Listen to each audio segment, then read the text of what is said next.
Alejandro Magno, uno de los guerreros más extraordinarios y enigmáticos de todos los tiempos. A los 30 años, gobernaba uno de los mayores imperios jamás conocidos. Desde los olivares de Grecia hasta los polvorientos palacios de India. Alejandro unió el occidente con el oriente y cambió el mundo antiguo para siempre. Es un sabio y es un asesino. Es un psicópata y es un genio. Alejandro lo es todo. Es todas esas cosas, y tal vez ninguna de ellas. Acompáñenos en nuestra búsqueda para saber qué fue lo que impulsó a Alejandro a conquistar tierras tan lejanas. ¿Fue un genio militar o un tirano sediento de sangre?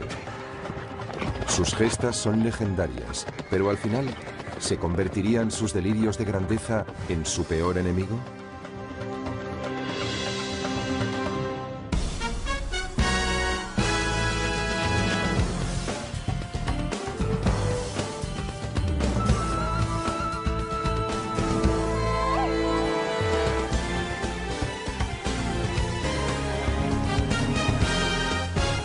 Alejandro Magno, el hombre y el mito. Babilonia, junio del año 323 a.C. Alejandro yace en la cama moribundo. Su cuerpo sufre atormentado por la fiebre. Después de 30.000 kilómetros de conquistas y baños de sangre, su persecución de la gloria eterna llega finalmente a su término.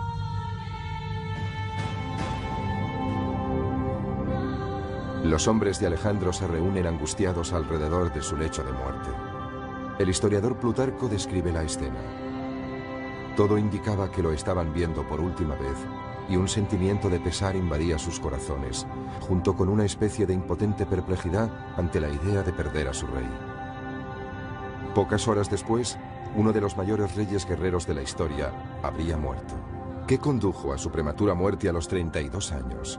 ¿Cómo fue finalmente conquistado el gran conquistador? Para hallar las respuestas debemos rememorar su fabulosa vida.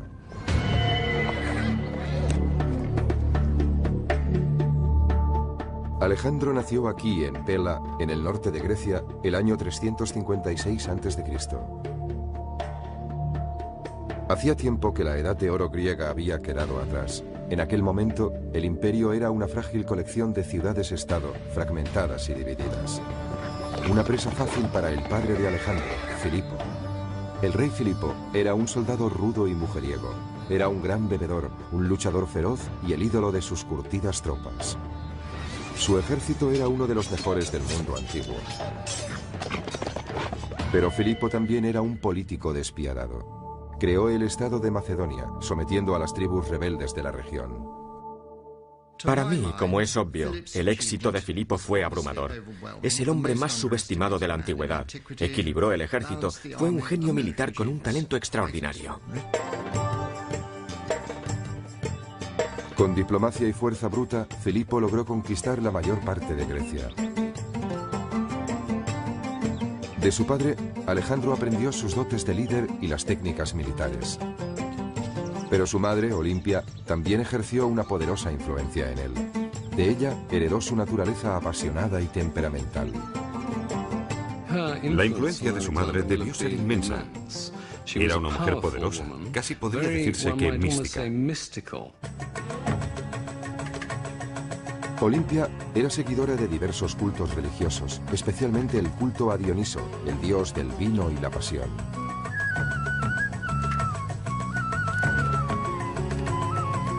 Se rumorea que adoraba al dios bailando con salvaje abandono y sumiéndose en extraños trances.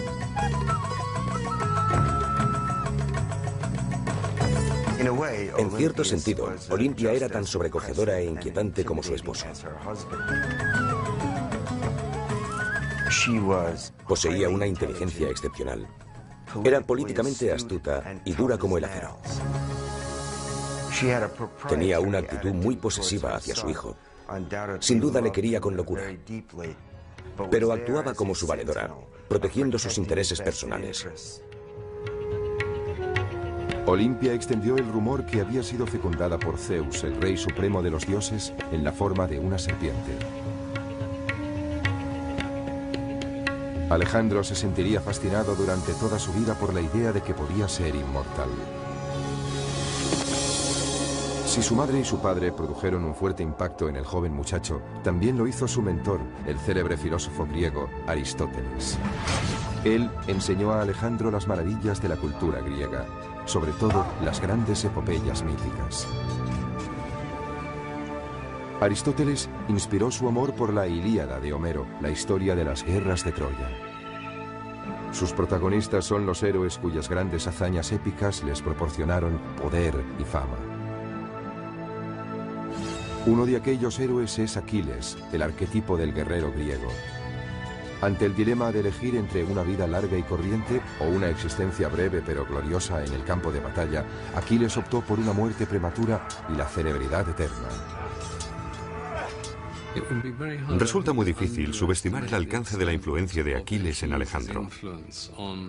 Según él, Aquiles era su antecesor mítico por parte de madre.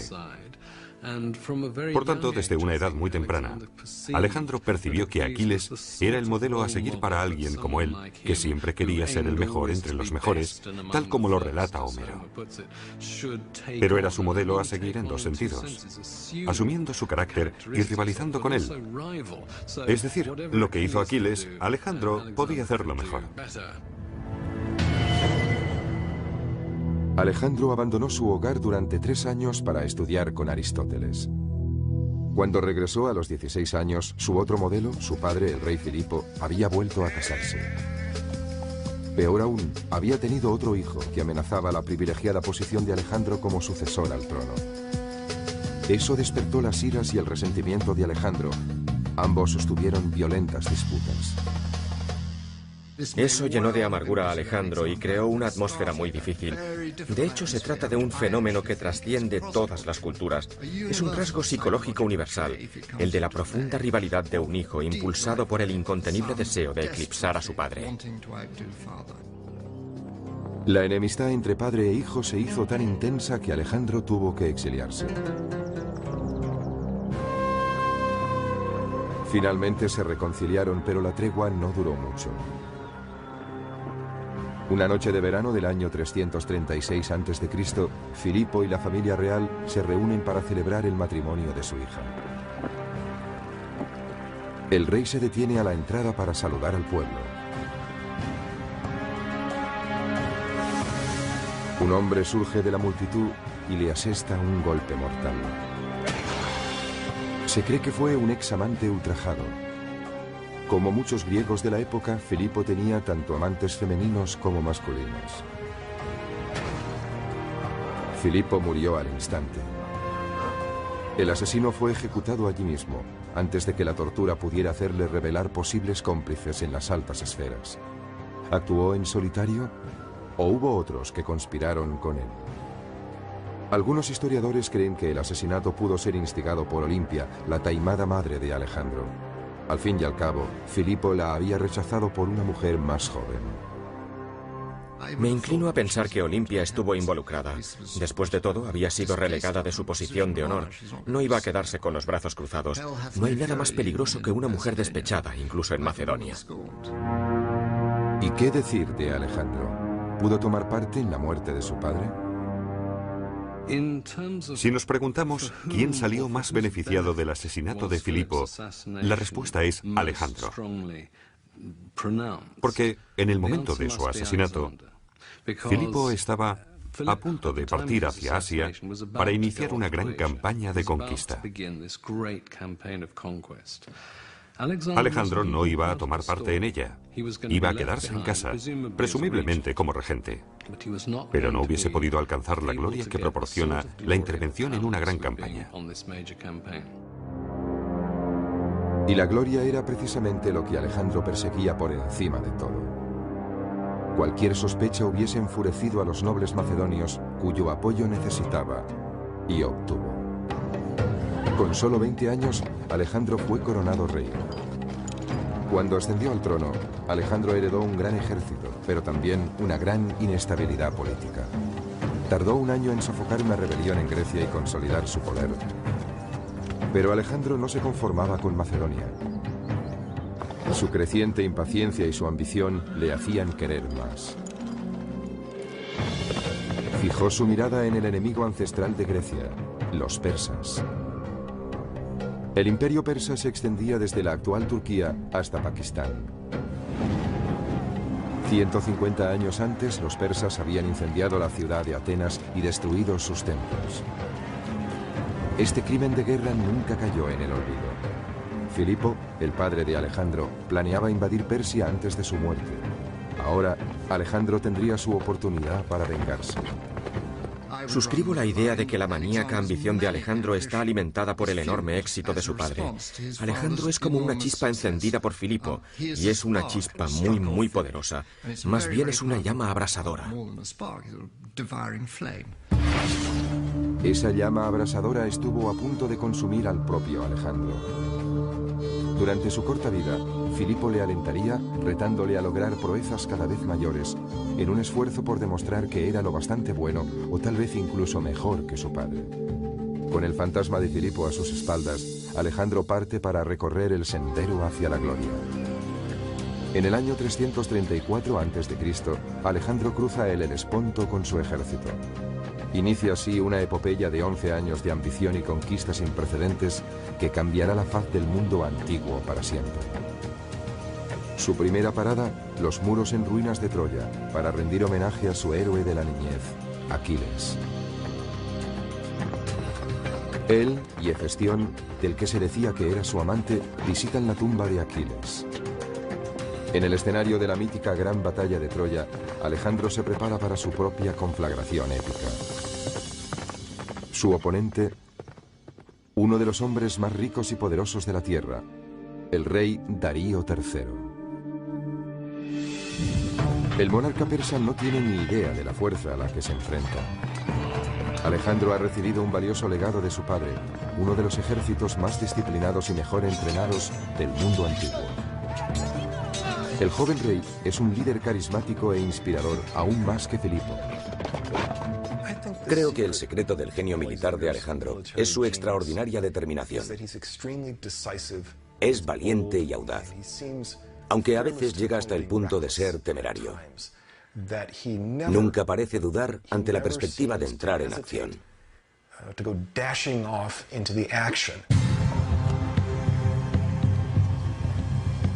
Los invasores marchan hacia el sur hasta Isos, en la actual Turquía. Las tropas de Alejandro se ven superadas en número por el ejército de Darío. Pero esos son exactamente la clase de desafíos que le gustan a Alejandro. La capacidad de adaptación de Alejandro es el rasgo característico de un gran general. Los generales más grandes de la historia militar son capaces de hacer eso. Logró evaluar la situación en un abrir y cerrar de ojos. Después concibió un plan con el que superó obstáculos que parecerían infranqueables a cualquier otro alto mando. Alejandro calibra las fuerzas de su enemigo con rapidez. La infantería está protegida por los arqueros, una señal indudable de que Darío no confía en sus soldados de a pie.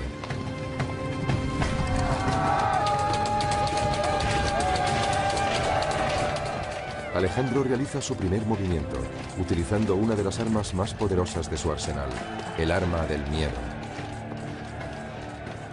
Era algo absolutamente estremecedor. Hacían chocar sus escudos, movían las lanzas de un lado a otro y avanzaban a su encuentro con un grito increíble, escalofriante e interminable mientras iban acercándose.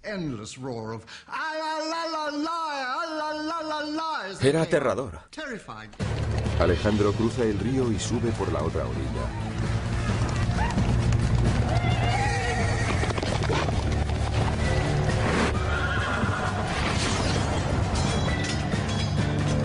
En el caos subsiguiente, el flanco izquierdo de los persas se desmorona.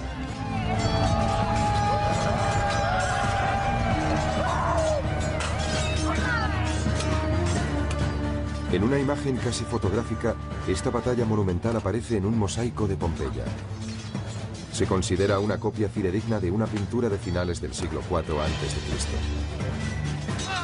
Cuando finalmente Alejandro se encuentra cara a cara ante su adversario, primero atraviesa con su lanza al guardaespaldas de Darío. Alejandro está rodeado de soldados persas, cegados por el miedo y el terror. Al verse ante ese vengador invencible, Darío huye. Cuando el ejército persa ve a su gran rey huyendo de esa forma, ¿cuál puede ser la reacción de las tropas? Resulta un impacto psicológico increíble sobre los persas. Desde ese mismo instante, la batalla está ganada. Sin embargo, Alejandro es implacable. Al final del día, más de 50.000 persas yacen muertos. A Alejandro le encantaba matar. Su actividad cotidiana favorita era cazar, pero en su caso, cazar en mayúsculas. Se enfrentaba él solo y desarmado a los leones.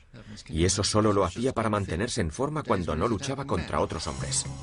Pero detrás de este asesino sediento de sangre hay una mente astuta. Alejandro, al igual que cualquier político actual, es consciente de la importancia de la imagen y la publicidad. Está decidido a convertirse en una leyenda viva. Acompañándole en su expedición se encuentra su historiador personal y asesor político, Calístenes. La misión de Calístenes en la campaña de Alejandro era actuar como agente de publicidad, el Relaciones Públicas oficial. Parece bastante claro que mientras Alejandro iba avanzando, Calístenes se dedicaba a difundir los hechos acaecidos en el frente. Era una especie de corresponsal de guerra incorporado al ejército de Alejandro. Tras la batalla de Isos, Alejandro y su ejército avanzan hacia el sur siguiendo la costa del actual Líbano. La mayoría de ciudades capitulan, pero la isla de Tiro se mantiene firme. La actitud de Alejandro con respecto a la resistencia era someterse o morir. Alejandro comienza lo que se convertiría en el asedio más largo y brutal de su campaña. Cuando finalmente caen las murallas, tras 7 cruentos meses, elimina a 7.000 hombres y esclaviza a otros 30.000. Como lección para otras ciudades que puedan resistirse a la invasión, crucifica a 2.000 guerreros de Tiro. Cuando terminó, permitió que sus hombres dieran rienda suelta a su sed de venganza, matando prácticamente a todos los hombres de la ciudad fortificada. Fue una horrible exhibición de brutalidad, pero también fue de una gran eficacia, porque mostraba a cualquier posible enemigo lo que podía ocurrir si se resistía. En otro asedio salvaje, esta vez en Gaza, el ejército de Alejandro aniquila a todos los hombres de la ciudad. Desde el punto de vista militar, lo hizo todo bien, o casi todo. Hay mucho que emular de su generalato, pero Alejandro también tenía su lado oscuro. Era brutal y luchaba para alcanzar la gloria. Muchas de las cosas que nosotros consideraríamos los peores rasgos de la humanidad también se manifestaban en Alejandro.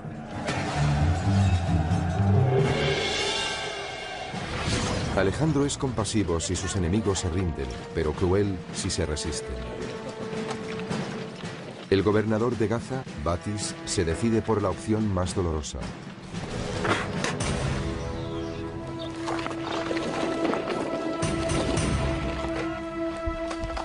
Alejandro revela su lado más cruel con su castigo a Batis. Le ata y le arrastra por toda la ciudad hasta que muere.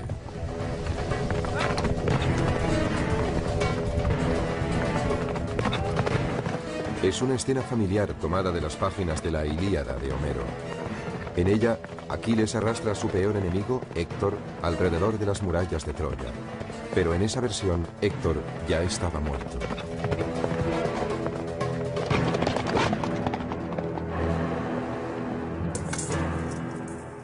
Alejandro era brutal.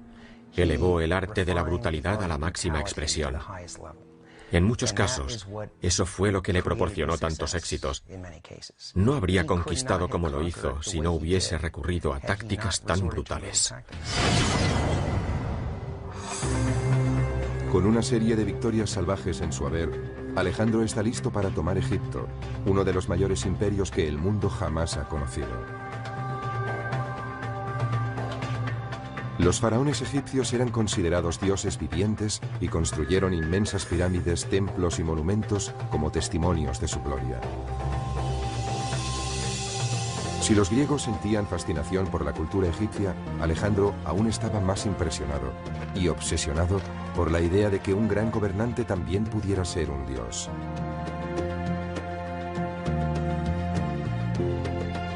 Tras 2 años de guerra, Alejandro marcha hacia el interior hasta Menfis. Los egipcios están impacientes por ver derrotados a sus gobernantes persas. Se rinden sin presentar batalla y reciben a Alejandro con los brazos abiertos. Bajo su reinado, siguen permitiéndose las prácticas religiosas y culturales egipcias. A cambio, los sacerdotes egipcios ofrecen a Alejandro el título de faraón. Ese hecho marca un punto de inflexión importante, puesto que es aquí donde Alejandro comienza a creer que realmente es un dios viviente.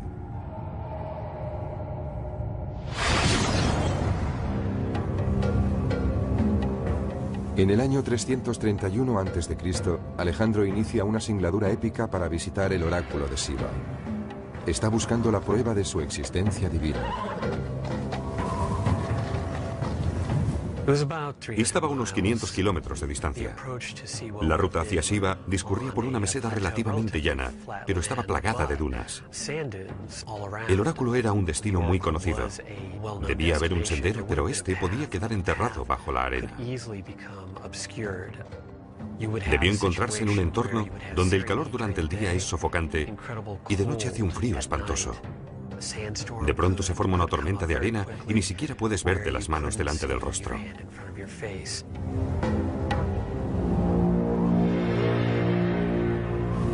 En efecto, Alejandro y sus hombres se perdieron después de una intensa tormenta de arena.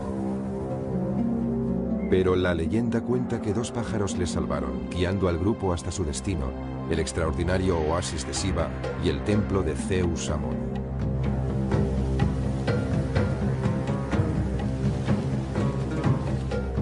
Aquella visita al oráculo es uno de los episodios más fascinantes de toda la historia del mundo antiguo.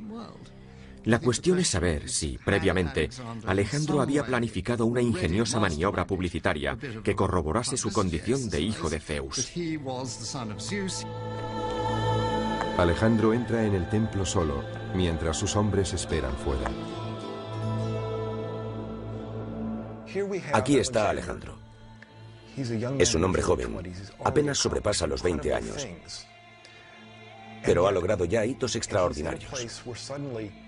De pronto se encuentra en un lugar donde al menos los egipcios nativos le tratan como un dios viviente. Y uno se pregunta, ¿qué debe pensar? Como es obvio, en ese momento se halla muy lejos de Macedonia. Alejandro salió del templo. Todos corrieron a su encuentro y le preguntaron, Alejandro, Alejandro, ¿qué has pedido? Y respondió, no os lo voy a decir. Ellos le dijeron, pero hemos oído que el oráculo te llamaba hijo de Zeus. Y él respondió, está bien, podéis contar eso si os place. Entonces su publicista lo propagó. Alejandro autorizó difundir esta versión de su identidad, porque me parece que encajaba con sus sospechas previas, posiblemente debidas a las historias de su madre, de que era algo más que humano.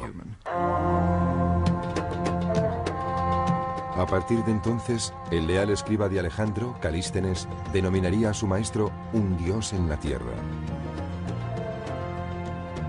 Los egipcios confirmarían esa idea, representando su imagen en los muros de algunos de sus templos más sagrados.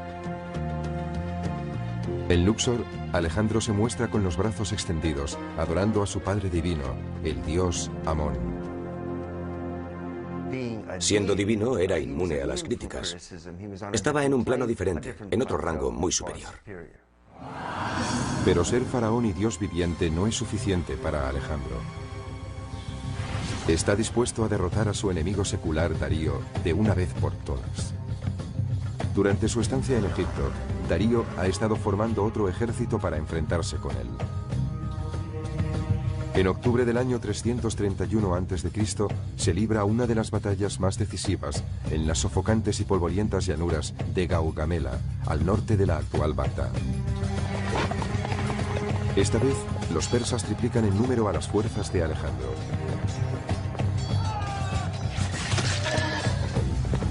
Pero se crece ante el peligro, y el desafío solo parece espolearle aún más. Sus hombres están casi completamente rodeados por el ejército persa, pero sus flancos aguantan al enemigo el tiempo suficiente para abrir una brecha en las líneas persas. Alejandro aprovecha la oportunidad y avanza para atacar a Darío. El rey persa huye de nuevo.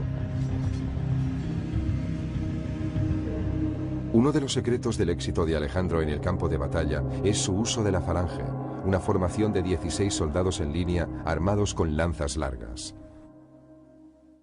Alejandro utilizaba la táctica del yunque y el martillo con sus falanges. Su propia falange, la infantería macedonia, formaba el yunque y con el martillo, que era la caballería, aplastaba a la falange enemiga. Esta táctica, del yunque y el martillo, la empleó en numerosas ocasiones para imponerse en el campo de batalla. Darío, que ha huido a las montañas del este, finalmente es asesinado por uno de sus oficiales.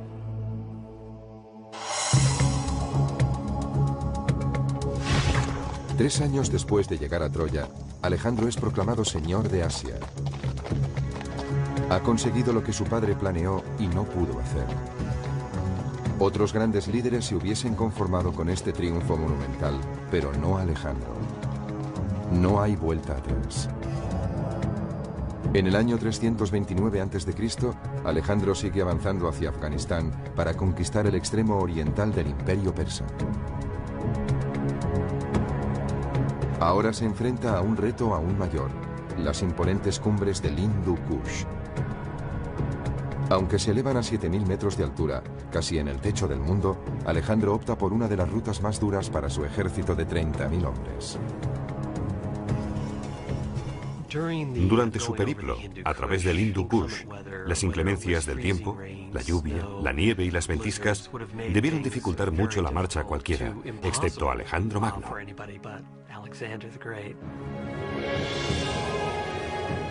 A esa altitud, el oxígeno es más escaso. Se requiere un mayor esfuerzo para recorrer distancias más cortas.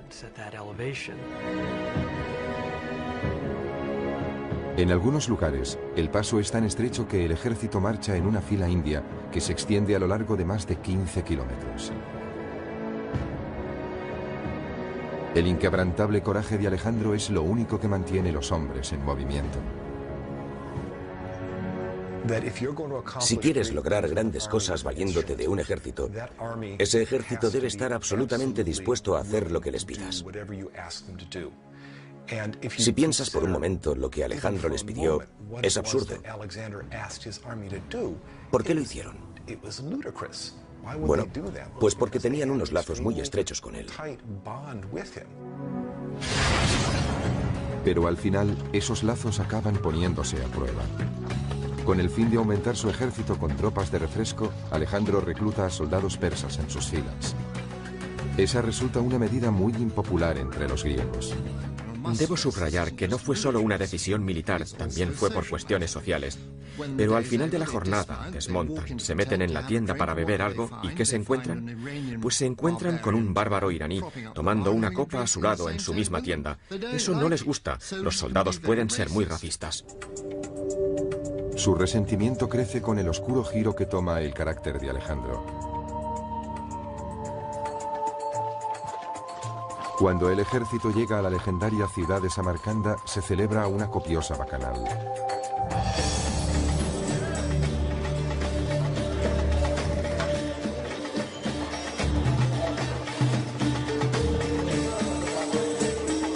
El imprevisible comportamiento de Alejandro se agrava por sus excesos con la bebida, y el alcohol parece aumentar su megalomanía.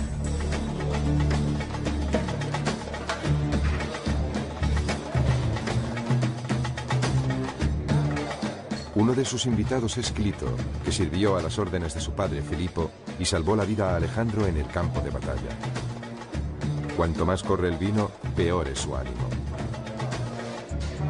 Alejandro comienza a presumir de que sus gestas son mucho más heroicas que las de su padre. Clito escucha indignado en silencio y finalmente grita: «Toda tu gloria se la debes a tu padre». Borracho, Alejandro coge una lanza, mata a su amigo y se derrumba en un mar de lágrimas.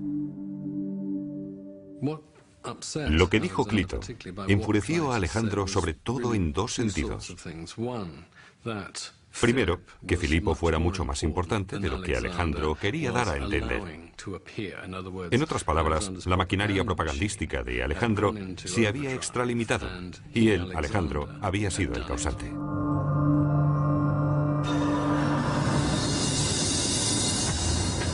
Lo que Alejandro quiere ahora es tener el control absoluto de sus hombres. Quería que sus soldados y oficiales se inclinasen ante él y le besasen. Después él ofrecería un beso a los oficiales para mostrarles que eran de su mismo rango social. A los macedonios no les gustaba nada ese ritual de los besos. Para los griegos, solo los dioses debían adorarse así. Muchos se niegan a obedecer a Alejandro. Uno de ellos es Calístenes, el hombre que había creado el mito de Alejandro. Calístenes pensó que era un acto servil, bárbaro, que era una traición a las costumbres griegas. Pensó que Alejandro estaba convirtiéndose en un tirano absoluto, en un déspota. Un despiadado Alejandro ordena la tortura y muerte de Calístenes. Probablemente Alejandro fue víctima de su propio éxito. Tal vez se creyó en exceso su propia divinidad, su megalomanía. Con el tiempo es posible que esos sentimientos de grandeza influyeran en su manera de conducir las campañas y de relacionarse con sus soldados.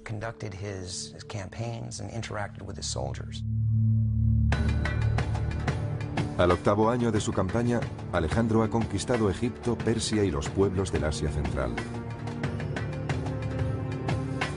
El imperio de Alejandro se extendía desde Grecia hasta Afganistán y cubría unos 5 millones de kilómetros cuadrados.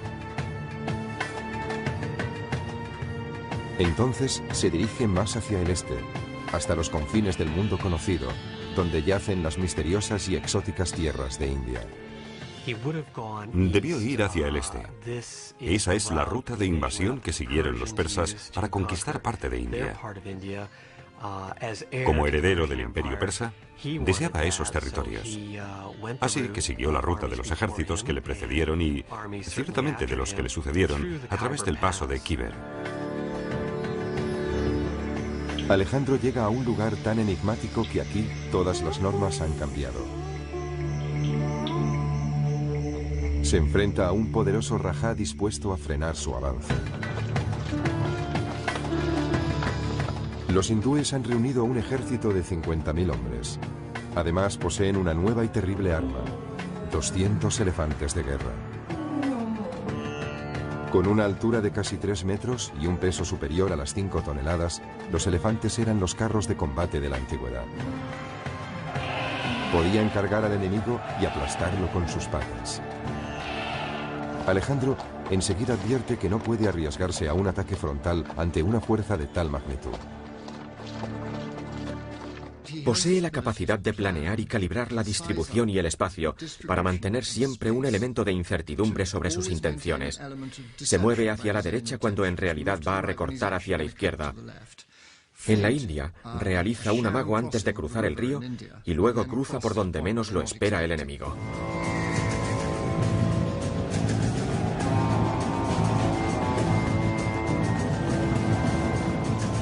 En este ataque sorpresa, los hombres de Alejandro utilizan sus largas lanzas para destripar a los elefantes. Hostigaron con las lanzas a los elefantes del centro, mientras los arqueros les hacían blanco de sus flechas. En esa situación, los elefantes, enloquecidos por el miedo y el dolor, se abalanzaban tanto sobre los griegos como sobre los hindúes.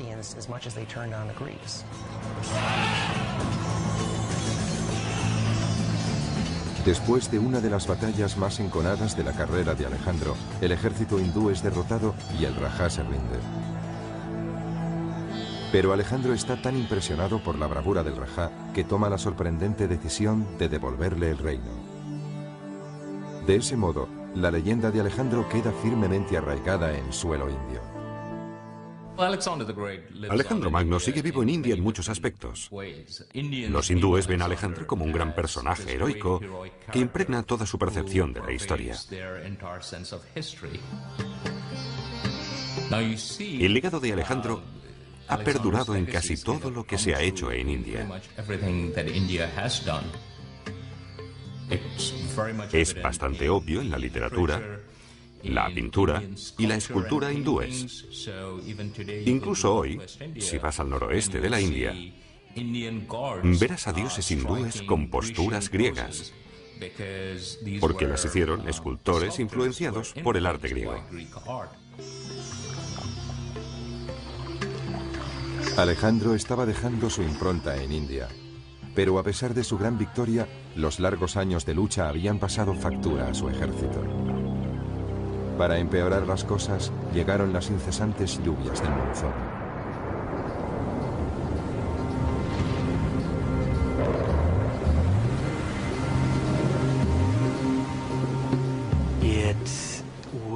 Desde el punto de vista psicológico, debió ser terrible para sus hombres de Macedonia, porque nunca habían experimentado nada semejante.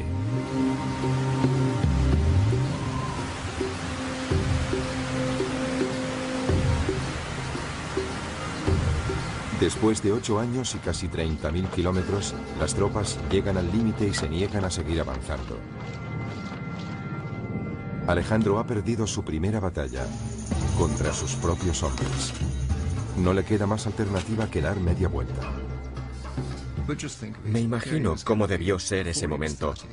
Allí estaba, con menos de 30 años, en el punto donde él creía que el mundo acababa en aquella vasta extensión de agua. Debió quedarse contemplando el horizonte y debió hacer un sacrificio a los dioses que le había indicado su divino padre. Entonces debió pensar, de todas formas, Filipo, nunca llegaste tan lejos. Era un egocéntrico, pero qué voluntad, y ellos se niegan a seguirle, pobres de espíritu. En el largo viaje de regreso a Persia, Alejandro conduce sus tropas hacia una nueva marcha épica. Esta vez por las estériles arenas de uno de los desiertos más áridos de la Tierra. ¿Por qué optó Alejandro por esta ruta? Es un misterio. Tal vez para castigar a sus hombres por no seguirle hasta los confines del mundo. El terreno cambió drásticamente de un suelo yermo y seco, donde no crecía nada, a un desierto de dunas inestables, donde sus hombres se hundían hasta la cadera o más arriba. Miles de ellos murieron de sed, insolación y agotamiento. Menos de un tercio de su ejército logró sobrevivir. Creía que podía hacer lo que se propusiese. Hasta entonces había conquistado todo lo que había encontrado a su paso. Y pensó que podría vencer al desierto, pero se equivocó. Aunque es el peor desastre de toda su campaña, el mero hecho de cruzarlo ya de por sí es un verdadero milagro. En los últimos tiempos, nunca sabían lo que haría Alejandro a continuación. Sus actos y sus decisiones eran insondables. Era imprevisible y en ese sentido representaba una amenaza para ellos. Alejandro se dirige a la ciudad persa de Susa, donde tiene preparada otra sorpresa para sus hombres.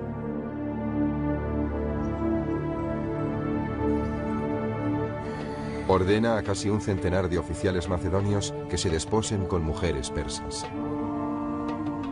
Aquellos matrimonios serían permanentes. Lo hizo para que fecundaran a esas mujeres y produjeran una gran cantidad de niños mestizos macedonio-iraníes que iban a ser los príncipes del futuro. Sus hombres sienten un profundo rechazo hacia esos enlaces, aumentando su resentimiento. Sin embargo, para Alejandro, fundir el occidente con el oriente es un asunto práctico. Él, en persona, se casa con 3 mujeres extranjeras para dar ejemplo. Si quiere gobernar un imperio tan diverso, necesita mezclar las culturas. Y está sentando las bases del nuevo imperio. No el que ha conquistado, ni el que trajo con él desde Grecia y Macedonia, sino el nuevo imperio de Oriente Medio.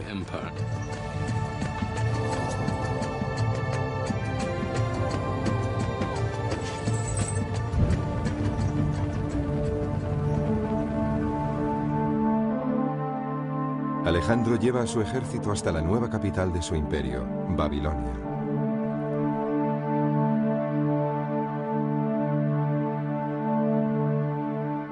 Una calurosa noche, cae misteriosamente enfermo después de una juerga desenfrenada. Sus oficiales macedonios se reúnen alrededor de su lecho de muerte con rostro de preocupación. Al cabo de 11 días febriles, muere a la edad de 32 años.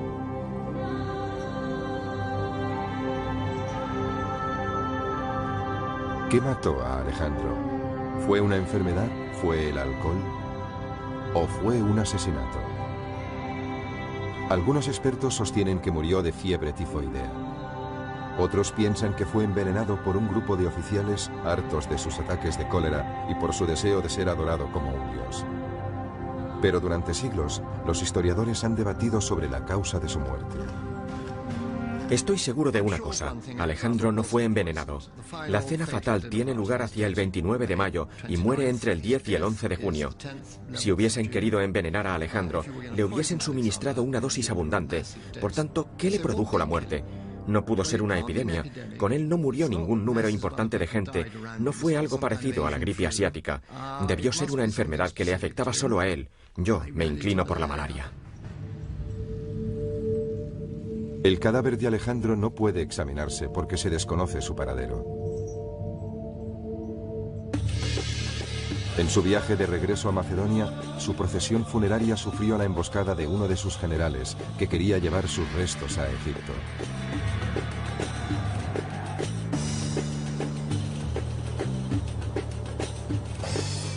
Durante siglos, el cuerpo de Alejandro descansó en la ciudad de Alejandría. Probablemente era una de las reliquias más sagradas del Imperio Romano. Después de su muerte, Alejandro fue adorado como un dios con gran devoción. Julio César vino a rendir homenaje a su héroe muerto. El emperador romano Augusto depositó una corona de oro sobre su ataúd y esparció flores sobre el cadáver. Pero en el siglo IV de nuestra era, algo ocurrió y la tumba desapareció. Desde entonces, la tumba de Alejandro es uno de los santos griales de la arqueología.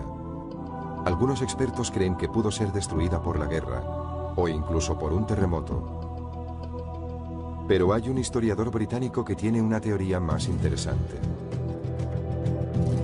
Andrew Chuck cree que un mapa del siglo XVI ofrece una pista sobre su paradero.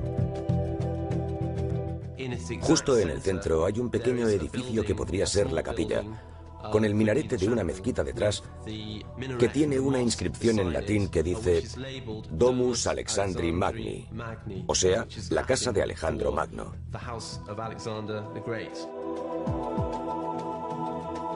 Fue aquí donde se localizó un sarcófago. Estaba destinado a albergar los restos del faraón egipcio Nectanebo II, pero nunca fue sepultado en él. ¿Es aquí donde halló descanso el cuerpo de Alejandro? El sarcófago fue redescubierto por Napoleón en el siglo XIX. Pero cuando fue derrotado por los británicos, el sarcófago vacío se trasladó a Londres. Hoy se encuentra en el Museo Británico. Tal vez ese sarcófago acogió los restos de Alejandro Magno. Cuando piensas que Julio César y Augusto estuvieron frente a él y que probablemente lo tocó Napoleón, te invade una emoción electrizante.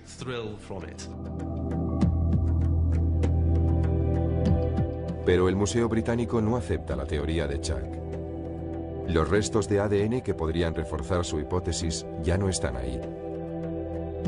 De modo que continúa la búsqueda para encontrar el cadáver del conquistador enterrado en algún lugar bajo las movedizas arenas del desierto.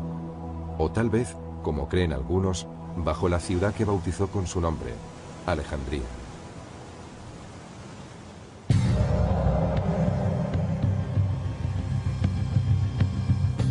Aunque los restos de Alejandro pueden haberse perdido para la historia, su legado perdura. Sus brillantes tácticas de guerra siguen estudiándose en las academias militares. Existen modelos o patrones de pensamiento y acción que se hacen evidentes al estudiar el generalato de Alejandro. Esos patrones son tan aplicables en el mundo moderno como lo fueron en la época de Alejandro. Un comandante en jefe es responsable de miles de vidas y debe poseer visión, disciplina y una confianza absoluta en sus tropas. Alejandro Magno fue un líder carismático que sabía motivar a los hombres durante su larga campaña. Su habilidad para conectar con los soldados le procuró su lealtad absoluta en el campo de batalla. Todo lo que exigía a sus hombres podía hacerlo él mismo, liderando la carga y compartiendo los peligros con ellos. Estaba al pie del cañón, junto a sus soldados de menor rango. A muchos de ellos les conocía por su nombre. Habían pasado mucho tiempo juntos en aquella campaña. Eso creaba unos lazos muy estrechos. A lo largo de los siglos, numerosos jefes militares han recurrido a las brillantes estrategias de Alejandro en la batalla. Los emperadores romanos se vieron inspirados por el autocrático Alejandro. Le veneraban porque logró lo que otros pensaron que era imposible. Se dice que cuando Julio César cumplió los 32 años, lloró amargamente al pensar que sus logros no eran tan grandes como los de Alejandro. Parece claro que, como tantos otros romanos, Julio César estaba acomplejado por Alejandro.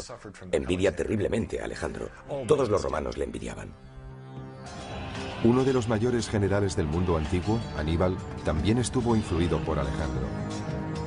Ambos se sentían impulsados por el odio a un antiguo enemigo. Alejandro quería castigar a los persas y Aníbal a los romanos. Asimismo, en la Norteamérica de la Revolución, la estrategia militar de George Washington se cimentó en Alejandro. Todo lo que hizo Washington tiene sus orígenes en Alejandro Magno. El franqueo del río Delaware es una réplica exacta en cuanto a la táctica y la estrategia de la batalla que libró Alejandro en el Idapo. En diciembre de 1776, el general Washington condujo a sus feroces tropas a través del helado río Delaware para atacar a los británicos. Su inesperada victoria en Trenton fue el punto de inflexión de la Guerra de Independencia norteamericana.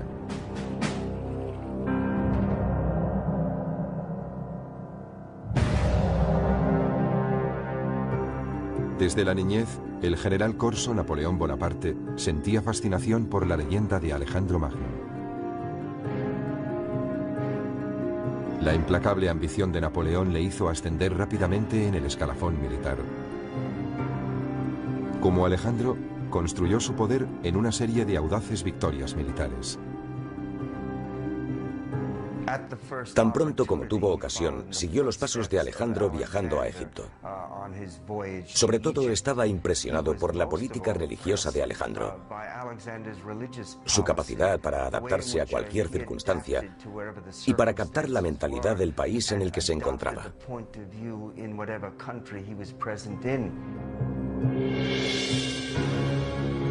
En 1802, el pueblo francés le proclamó cónsul vitalicio y solo 2 años después, Napoleón fue coronado emperador. Como Alejandro, Napoleón inspiraba una lealtad total en sus hombres. Ambos conocían a sus soldados por su nombre y les recompensaban por su valentía en el campo de batalla. Cuando Napoleón estudiaba la invasión de Rusia, pensaba en Alejandro debido a las grandes distancias que debía recorrer. Pero a diferencia de Alejandro, Napoleón tuvo que enfrentarse a una dolorosa derrota y al posterior exilio. Fuese cual fuese su destino, Napoleón, como Alejandro, estaba convencido de que era un hombre tocado por la providencia. Creía que en la guerra los hombres no valían nada. Sin embargo, un solo hombre podía decantar la balanza. George S. Patton, el general de la Segunda Guerra Mundial, fue un comandante cortado por el mismo patrón que Alejandro. Desde su ingreso en West Point, George Patton admiraba las proezas de todos los héroes clásicos, pero sobre todo las de Alejandro Magno.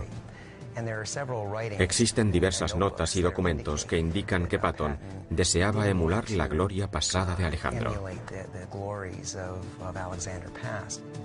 Al igual que su ídolo, Patton estudiaba a sus enemigos en busca de su punto débil. Entonces concebía la mejor táctica para derrotarlos. Su héroe era Alejandro. Lo que más admiraba de él era la disciplina que inculcó a sus tropas. Patton, como Alejandro, parecía capaz de lograr lo que ningún otro general había podido conseguir. En 1944, un osado Patton llevó a cabo un astuto movimiento de tropas, trasladando a 100.000 hombres del este al norte. Tras recorrer más de 150 kilómetros en 3 días, atacó a los alemanes. Al cabo de 3 semanas de luchas sangrientas, en lo que la historia denomina la Batalla del Bulge, la arriesgada apuesta de Patton dio sus frutos. Patton fue recibido en su país como un gran general, pero se quedó corto en comparación con su héroe, Alejandro.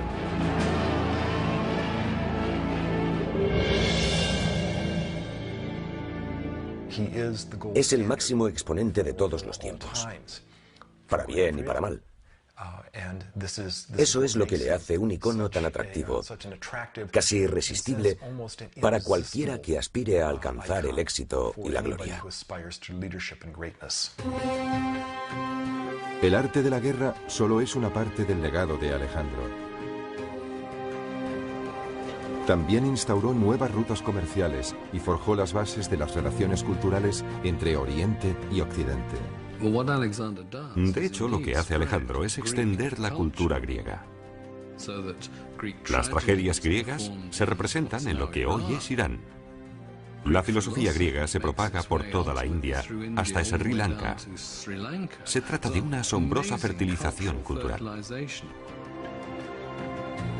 Pero por encima de todo, es considerado uno de los genios militares más excepcionales que jamás haya existido.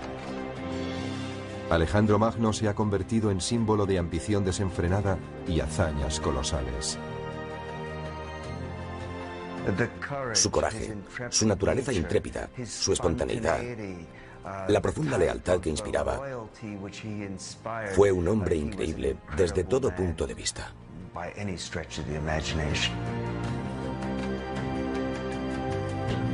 Alejandro Magno fue un líder legendario, obsesionado por su propio mito.